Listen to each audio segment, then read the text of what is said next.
Okay. Well, I'm LEENO D from Department of Gloom, and we've got this new release, Kill Someone, which is an album track, which is coming out as a video, which comes out on the 24th of January, and we can't wait for everyone to see it because we're really proud of what we've come up with. Beautiful. Leno, thanks for joining us today, brother. My pleasure.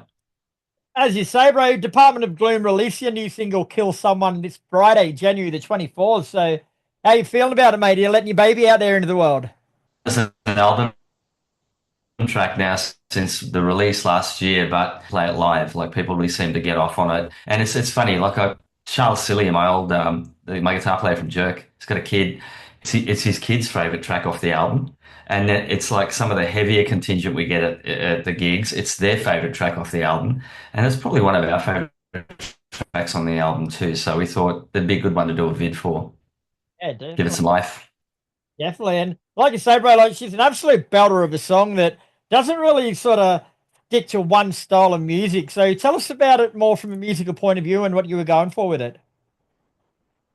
With that one, well, you have to go back to like how we started the band. Like everybody comes from really varied backgrounds, but we all have a middle spot that we meet in. Like Biz was in the Genitorturers, and he did some time in Our Last Enemy as well, which was really a really cool side of what he's capable of. On the other hand, he's also a huge fan of bands like the Cars. Me, I was into Queen and The Sweet and Kiss, and then I discovered, White Zombie and Nine Inch Nails in the early 90s. And Phil's kind of the same, he started off with the classic rock stuff with Purple and Van Halen, and he discovered around about the same time as me because we were playing in a band together. He discovered the same stuff I did. And then James comes from that kind of school as well, so it's a pretty wide, if you want, gene pool of music, lots of different little DNAs in there. So if you listen to the album, there's a real variation of stuff on there. Like it goes from some more poppier stuff to the heavier stuff. As we've played together more and we're writing more and we're becoming more of a band that works together, the stuff's starting to take more of a definite direction. There's a little more down tunes, Genitorturers, and there's still that pop on it though. Something like maybe Wednesday 13. So with this song, I think that kind of encapsulates all of that together. Most definitely, bro. Like I gotta ask, did you have anyone in mind particularly when you wrote the song with the title like Kill Someone? Okay, no, we didn't have any, I didn't have anybody in mind necessarily. I just was having one of those days when, you want to kick the shit out of something, or you want to, you go, fuck, I could just kill someone today. You don't physically really want to kill anybody, but you need to get that frustration out. Like I said, like with say, Limp Bizkit wanting to break stuff to get it all out of the system. Yeah, right. And you're also going to be dropping a music video, mate, which the press release describes as the most ambitious and exciting video ever done by the band. Like, that sounds intriguing, mate. Give us more details. Well, it is. We've done videos before and we were fairly happy with them, but they weren't right in tune with what the song was kind of about. Like sometimes you just end up with a video and you don't have much control. The videos were good, but this is the first one where we've actually been like 90% hands-on. We had a professional crew shoot it, really high quality shoot. And then I did all the editing, and then Biz did all of the After Effects and the further editing and all the digital editing and all the animation. And he's just a fucking weapon with that stuff. So we've ended up with something that's 100% what we wanted, exactly what we wanted to represent the song. And it's pretty fun to watch. It's a pretty cool vid. Well, you're going to give us a bit of a teaser about it. So, Well, it's got a zombie vibe about it, which is, not something unusual in the kind of music that bands like us play. We all tend to go that way, but it's pretty cool. I think people just see it. It's got some really great animation. It's a pretty cool vid. Yeah. Just check it out. oh, And we look wonderful in it, of course. We're an incredibly attractive bunch of gentlemen. who am I to say that you're not, mate? Look at you. You're an oil painting. Mate, I just got out of bed, this is how I look. No, excuse my ignorance here, mate, but is Kill Someone part of a new album cycle or is it still taken from your debut? This is from the debut, which hasn't been out that long. We'll be doing a gig on February 7th at the Duke in Sydney. It's like a video launch for it. But we'll actually be playing, I think, 5 songs that are brand new that are not on the record. So half the set's going to be new material that we've been working on since then, which we're pretty excited about. So we've already got demos done for about I think 5 or 6 tracks for the next record. So we're really excited about going in and doing that. The first album we're really happy with, but it was kind of done. We started it before COVID kicked in, and we hit that spot where we had to stop doing everything and we had to leave it in the can for a while and then come back to it. And, it wasn't a really good flow that way. And the material changed a little bit from when we first went in and we kind of developed things a little more. So we're really happy with the way it came out. But I think the next one might be a little more focused, you Oh, know. So that's why we've been demoing. We're looking forward to going in and doing the next one. well, on that matter, like the press release does say that Kill Someone points to the direction your new music is taking. So, tell us more about that. Like, is it going to be a radical new direction or just some subtle changes? I know. No, no, no, not radical. We are what we are. We do what we do, and we're not everyone in this band's been doing it for so long. We're not, 18-year-old kids that are starting for the first time and finding out what it's all about. We've all got pretty good careers behind us, and we do this because we really want to, like we really enjoy what we do. There could be 20 people in the crowd or there could be 2,000 in the crowd. It really doesn't matter. We just really get off and playing the music that we make.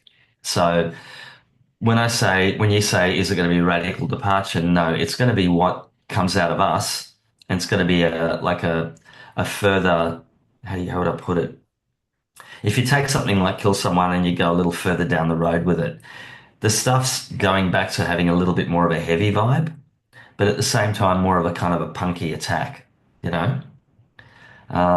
If you imagine maybe Psycho from the album crossed with Kill Someone, that kind of thing, melodic. When you say melodic, not like melodic metal bands, classic rock bands, but something like maybe that you would get from a Wednesday 13 or a Marilyn Manson or if I had to put it that way, or even a Rammstein. The stuff's chuggy and heavy, but it's still got that melodic thing that we can't kick because that's what our backgrounds are. It's actually an interesting point We because, don't sorry, want to kick it. you go, bro. Yeah, yeah. It's an interesting point because your music is very difficult to pigeonhole, which I love because I hate the whole fucking this is what music is. It's got to fit in the label. But you guys have been called everything from been called Deathrock, you've been called Gothcore, and plenty more there. But there is so much going on. Like, how would you describe it to someone who never heard of the band before? How would you describe it? Because whichever way you go, you're not really given a true representation. It's hard, I'm kind of happy with that because the best a lot of those descriptions are things that we've got from people or that we've picked up from the odd review here and there. It's not stuff that we don't sit around coming up with terms to describe ourselves. I really don't know. I think someone said gothcore, and I can see that. But then someone who's really gothcore will say they're not gothcore. You know what I mean? And someone else said death rock, and then I think, okay, I listen to death rock stuff. I've been listening to Christian death and stuff like that for decades, and I know that we're not like that. But I also know that a lot of people that are into that are into us. And oddly, the best reactions we've got have been from places like the UK and Germany in particular. I mean, I've already done press and interviews and a radio interview with Germany, with people in Germany, which I haven't really done much of here, So we're getting notice from people over there contacting us and saying, hey, we heard your stuff online. Can we talk about it? And then I've had people in the UK contact us that want to help us out over there, like PR people and even a couple of label ideas over there, which it's not the sort of thing I'm going to yak about because until something's solid, I know how this business works. I Right. won't talk about it. But the interest is there, and it's mostly more from overseas than it is from Australia. So they're getting something that we're putting across, which I'm not sure how to describe. That our music's dark, it is heavy, but it's also pretty poppy. So I don't know. I don't know what I'd describe it as goth punk, goth metal. I say goth because obviously we've got a kind of look which leans in that direction.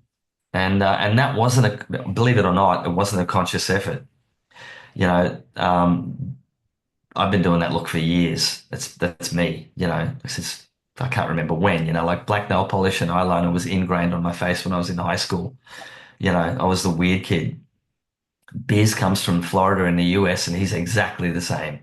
Phil became that way, the whole Candy Harlots thing when we were doing that, and when we moved on from that into Melody Black and everything, he was like that. So it's just in us to be what we are. It's not a put on, you know. So I don't know if you define it by look or if you define it by sound, it's just difficult to pigeonhole. If someone can tell us, and obviously there's going to be detractors, someone's going to say, I reckon you're shit. That's okay, because we like it, you Cool. know.